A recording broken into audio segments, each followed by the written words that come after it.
Call Haloyam Yahweh, Bahasham, Hamashiach, Yahushai, Bahasham, Rakakwadash,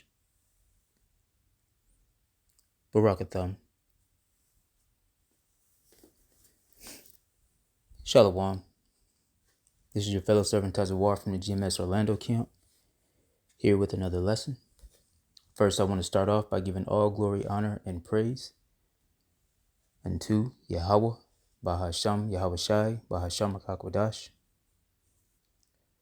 Double honors to the elder apostles and bishops of Great Millstone, whom rule well, and from whom we learn this truth. Shalom to Akim, who are not in GMS, but are pushed in likewise doctrine and spirit and in truth with all sincerity. To you few sisters that are listening and learning, as well as you speckled birds who are scattered among the nations, looking like those nations, to the 144,000 elect men and the rest of the hopeful elect, to you I say, Shalom. This will most likely be a rendition of Hebrew conduct, and it's inspired by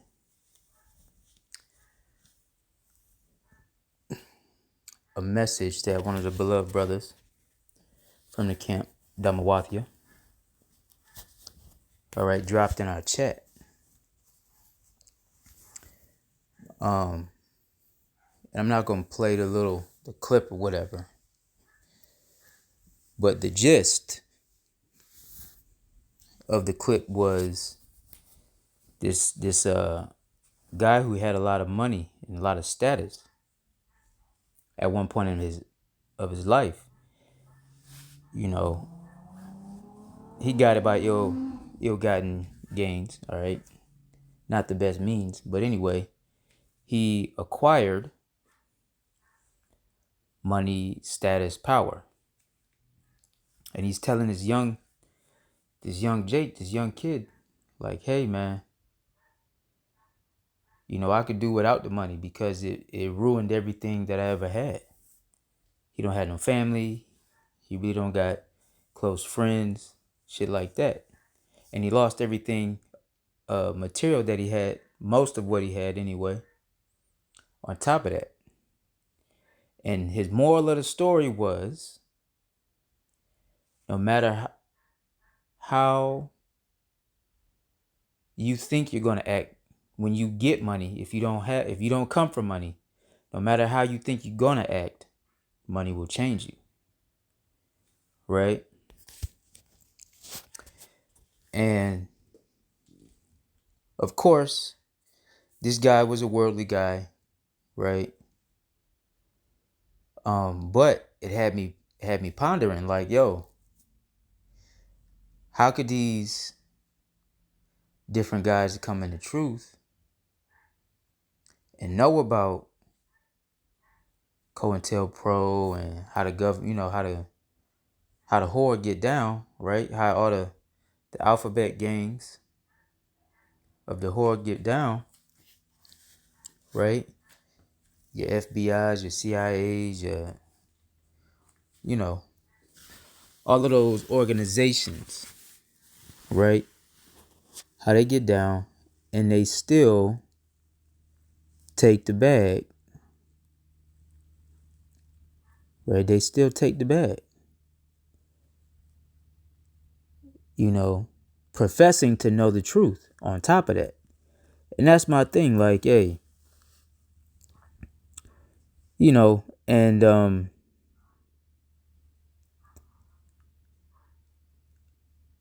before I came in the truth, I had around the time I came in the truth, there was this saying that I heard in the world, like, if something is for you, then it's for you.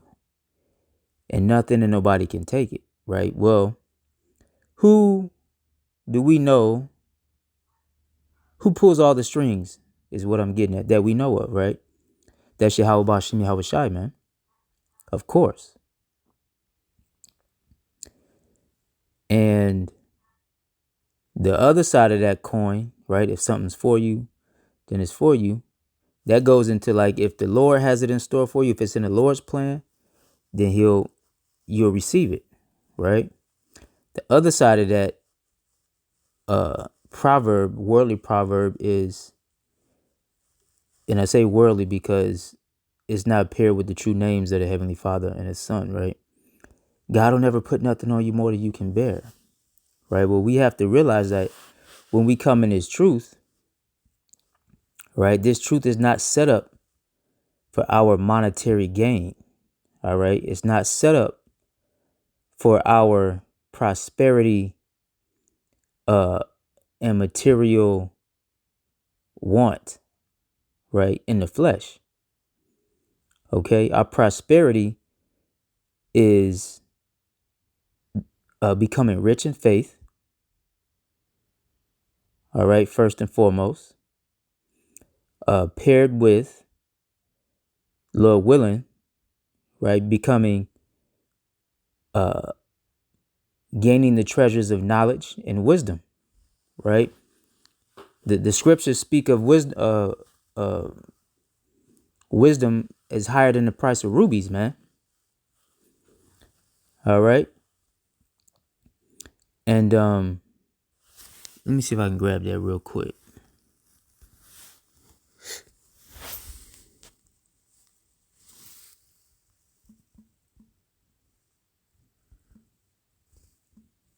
Wisdom and rubies.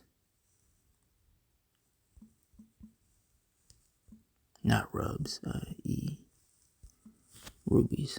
See if it can. Yeah, it's Proverbs 8 and 11. Let's do 10. It says, receive my instruction, and not silver, and knowledge rather than choice gold. For wisdom is better than rubies, and all the things that may be desired are not to be compared to it. You see that? So all the things that are to be desired are not to be compared to wisdom. So the rubies, the gold, the silver, and these things are actual riches, actual treasures, they hold actual intrinsic value. All right, hard value, like real world value, not fiat currency and paper money. Okay. But what is valued beyond that? Wisdom. You see that?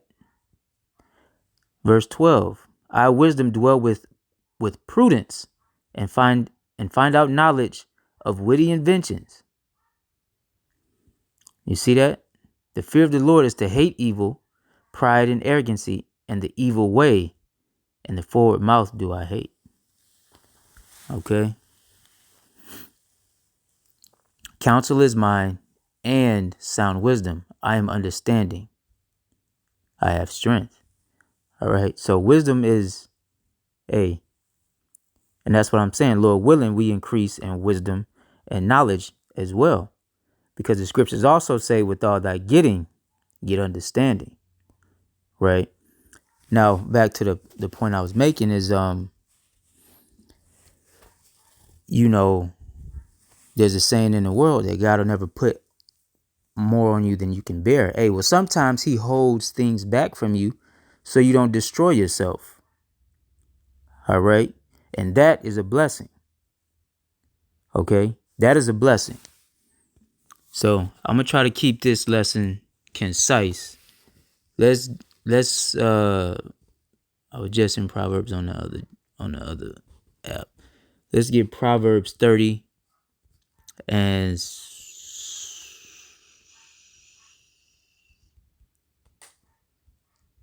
7, 8. All right. The point is verse 8, but let's do 7 through 9.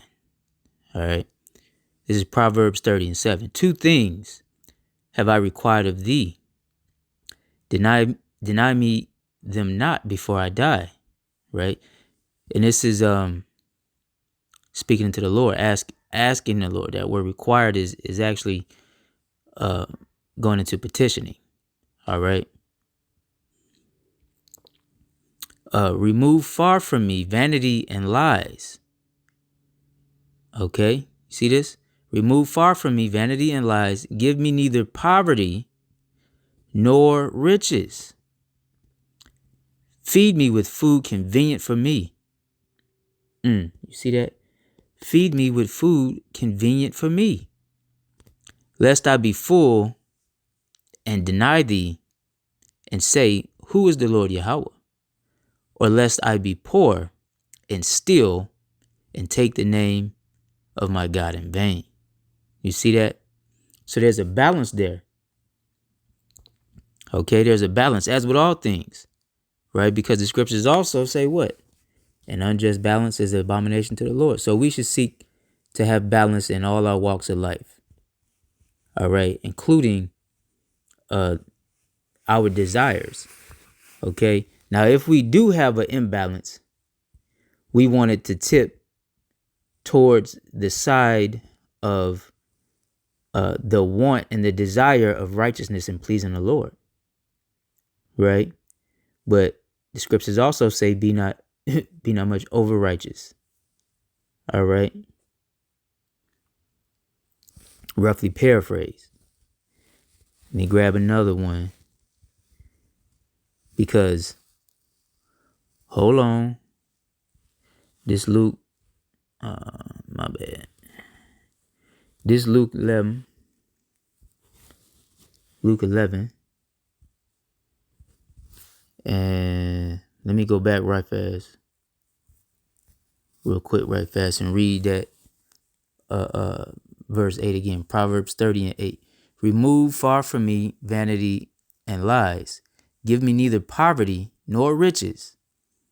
Feed me with food convenient for me. So then when we jump to Luke, right? You see at the top there it say instruction about prayer.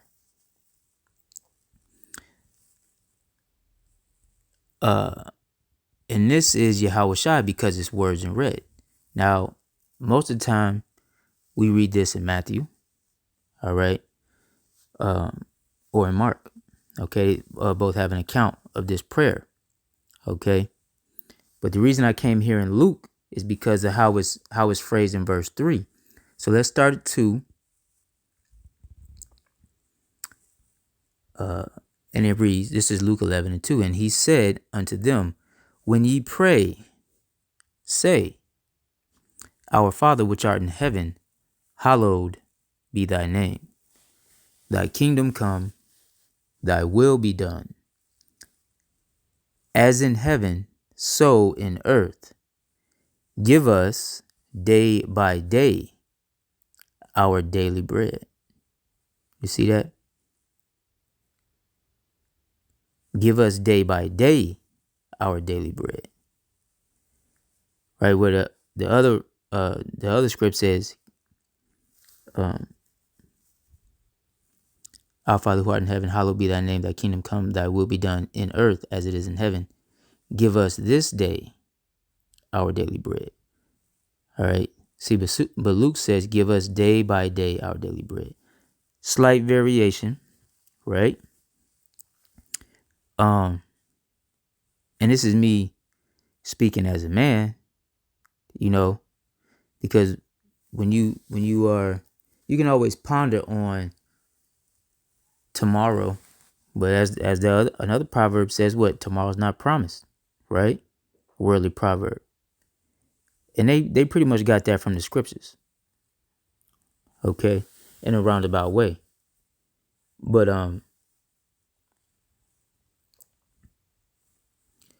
we have faith in the Lord that he's going to allow us to persist, and hope.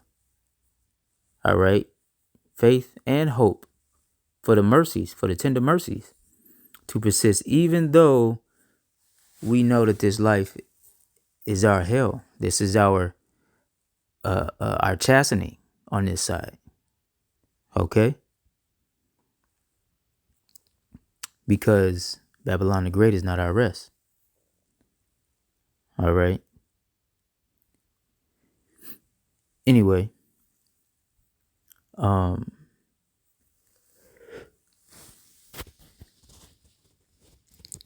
as I was saying, so we want to store up, if we want to tip the scales, albeit we want to store up treasures in heaven. All right. Faith. All right. And other virtues. Our hope, which is linked to our faith.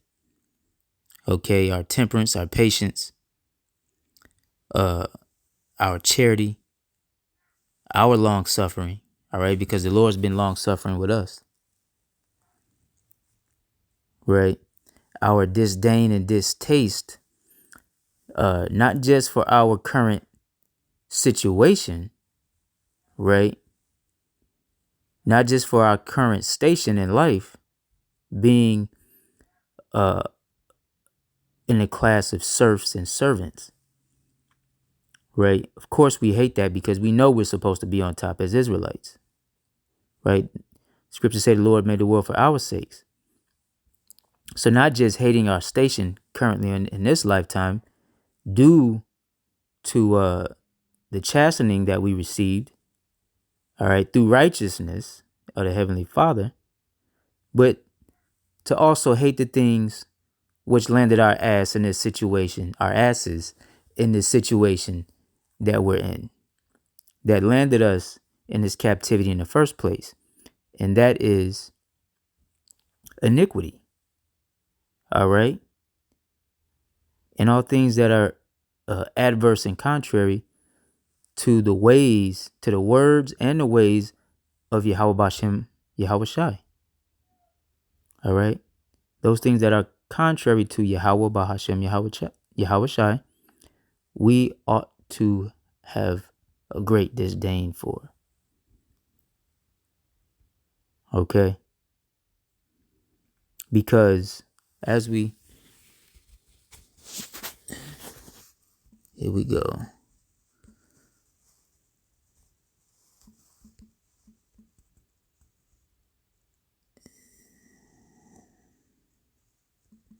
Might not be walk in spirit.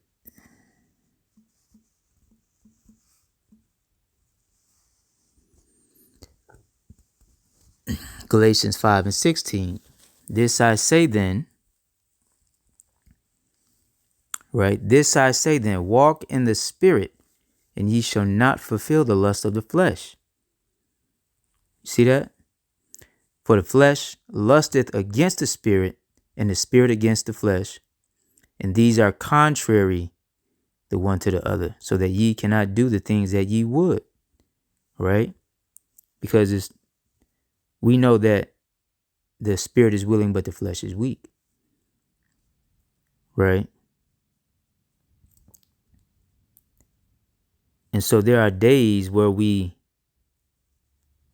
detest these very vessels that we're housed in, that our spirits are housed in, because we may be catching hell in the flesh, catching hell in the spirit. And you have to know that that's a demon plaguing you.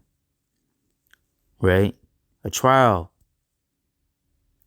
a tribulation, a test that you have to the best of your ability, all right, through prayer and fasting and meditating on the word and calling on the names of Yahweh, Yahweh Shai Hamashiach, to overcome that demon, right? Whatever that thing may be, whatever those urges and lust in the flesh may be, right?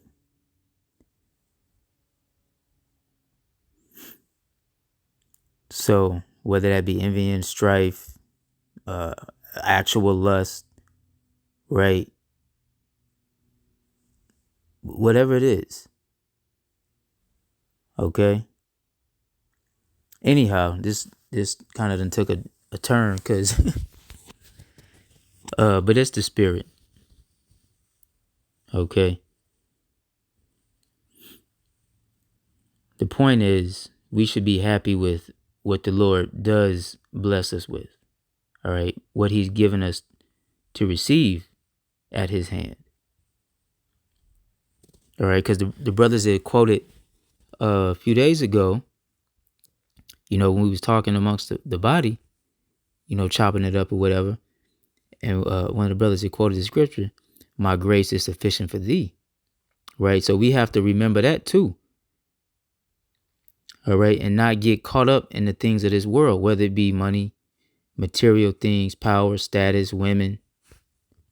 All right. And that power and status goes into your station in life. Some people chasing titles or recognition, right? Fame. Everybody after the bag, right? And we know that that's a dead end like a motherfucker, because they're gonna switch it up on you. They're gonna that old bait and switch, right? Let you gather some funds, and they're gonna switch it to the digitized system. And those that are too attached to the things of this world, they're gonna go along with it, man, and they're gonna take the charagma in the end. All right, Lord willing, Yahweh Ratazah, he refrains brothers from that. All right, that we may maintain our spirit of integrity. All right, and even increase thereby. All right, Bahashem Hamashiach Yahushai. All right, and then one more. Even though I kind of took the scenic route, this is 1 Timothy chapter 6.